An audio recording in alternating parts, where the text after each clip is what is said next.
Hmm. Good evening and welcome. Today's topic had gotten me all geared up, and trust me, I came fully prepared, especially with the new look. Yes, it wasn't easy, but it's a new look, and I have to adjust to it. Biosecurity. If you're new to this page, welcome. BM by Beta is the name, the team lead Elders Agro Integrated Services, and I want to welcome you specially to this series titled Just Broiler Talk. And on today's episode, we'll be looking at biosecurity. I hope you like my new glasses anyway. It's to secure my eyes. Yes. And that's what biosecurity is all about.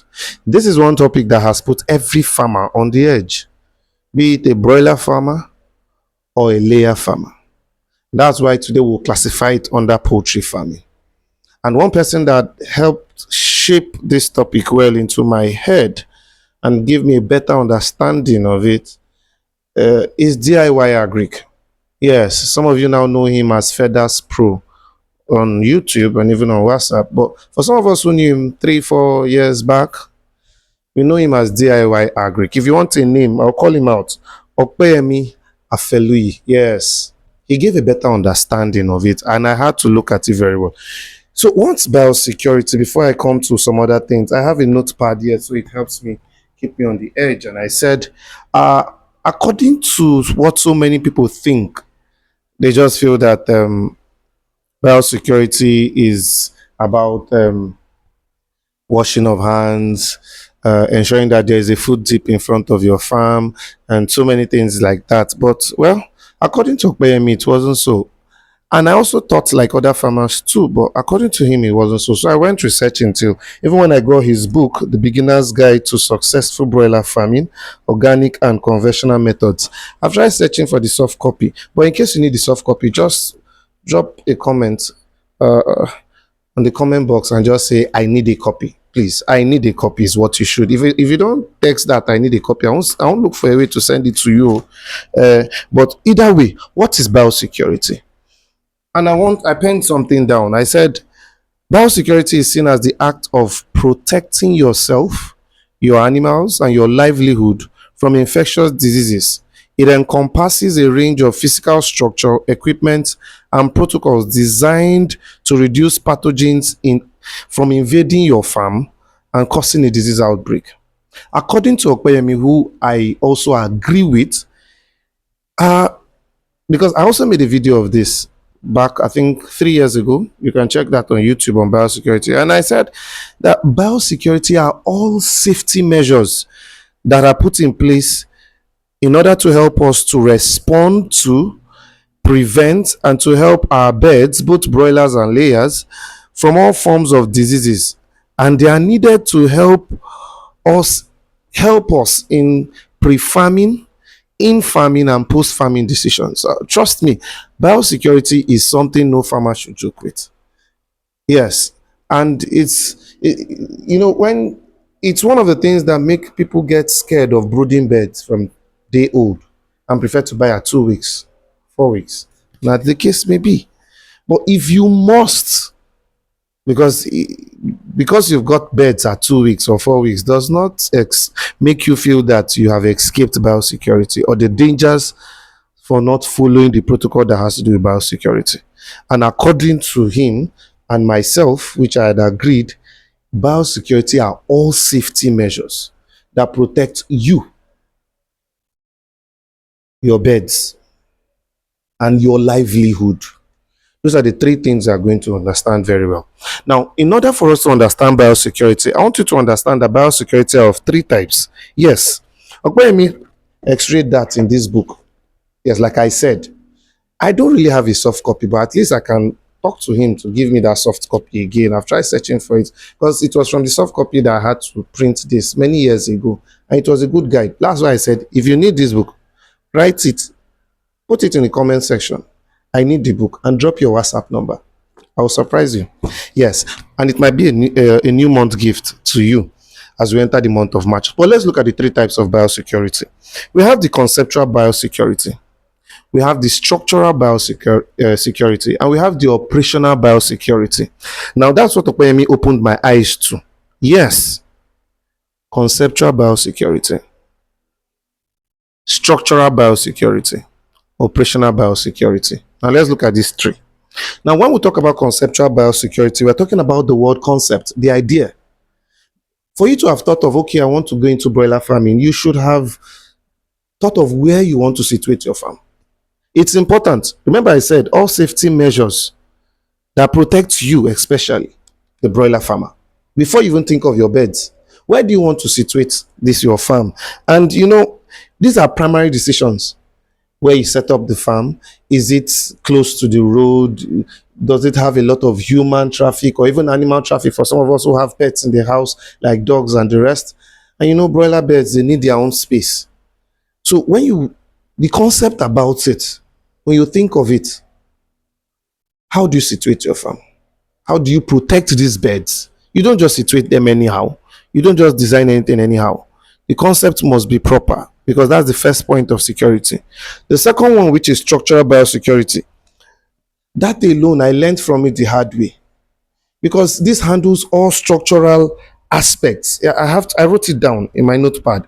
I said it handles all structural aspects of biosecurity: the type of broiler housing, how it is situated, its setup, like where do you locate the store, where do you locate where the workers stay to change when they come to work.